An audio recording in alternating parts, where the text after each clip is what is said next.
Chers compatriotes, la dégénérescence du système politique de la RDC dans la dispensation de M. Félix Tshisekedi jette de l'opprobre dédoublé des lignes omnis sur la RDC. En effet, on assiste à un phénomène inédit de la mutilation de la démocratie parlementaire. Au cœur de cette défiguration éhontée de la démocratie parlementaire, il y a les vols avec outrecuidance de la majorité parlementaire par des méthodes d'intimidation couplées à la corruption orchestrées par M. Félix Tshisekedi. À ce sujet, force est de souligner que dans la démocratie parlementaire, c'est le peuple souverain primaire qui décide et produit la majorité et l'opposition à l'issue des élections. Et c'est là pour toute la législature. Lorsque le président de la République, au lieu d'accepter la cohabitation républicaine ou dissoudre l'Assemblée nationale pour organiser les nouvelles élections afin de produire une nouvelle majorité portant la légitimité électorale, choisit de se substituer au peuple souverain primaire, par corruption et intimidation, subtilise la majorité émanant des élections de 2018, il y a violation gravissime du principe cardinal de la République et de la démocratie, consacrant le pouvoir du peuple. Il y a donc, dans ces cas, une très haute trahison. Les Congolais républicains et démocrates authentiques doivent donc se lever pour initier une pétition devant aboutir à la mise en accusation du président de la République pour haute trahison au regard de plusieurs cas de violations délibérées et systématisées de la Constitution avec comme circonstance aggravante le vol de la majorité parlementaire et l'imposition à tous de son union sacrée qui est une forme de parti unique. C'est aussi ça l'état de droit. Les FCC ayant 150 députés à l'Assemblée nationale devraient avoir la vaillance de mobiliser d'autres députés à cet effet.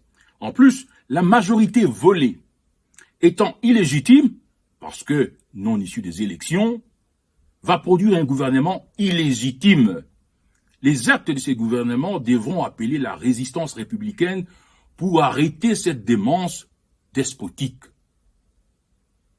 Dans cette dégénérescence du système politique sur fond de la mutilation de la démocratie parlementaire, un autre phénomène produit par M. Tshisekedi Tshilombo est celui de l'évaporation de la démarcation fonctionnelle entre la majorité exerçant le pouvoir et l'opposition. La RDC est le seul pays au monde où les députés appartenant à un même parti politique sont à la fois membres de la majorité et de l'opposition. C'est absurde. C'est dans cette invention tshilombienne que notre frère Moïse Katumbi, que nous apprécions et qui est un Congolais de substance, valable candidat président de la République pour 2023, a été induit en erreur pour être à la fois leader d'un groupe politique au pouvoir et animateur d'une plateforme oppositionnelle. Non, Chairman Moïse, vous êtes un homme de principe. Restez dans l'union sacrée et assumez, ou retirez-vous de l'union sacrée avant d'éternir votre image reluisante. Choisissez d'être leader de l'opposition, comme l'a si bien suggéré notre frère Laurent Onyemba, avec éloquence et saillance, à une émission du persan journaliste Pero Louara. En démocratie parlementaire, on ne peut pas être dans l'opposition et au pouvoir au même moment. C'est une absurde ubiquité politicienne. À ce sujet, nous soutenons et saluons la vaillance de l'honorable Fayoulou pour le transfert de la présidence de l'AMUCA au Premier ministre honoraire Mouzito. C'est d'une limpidité normative indiscutable.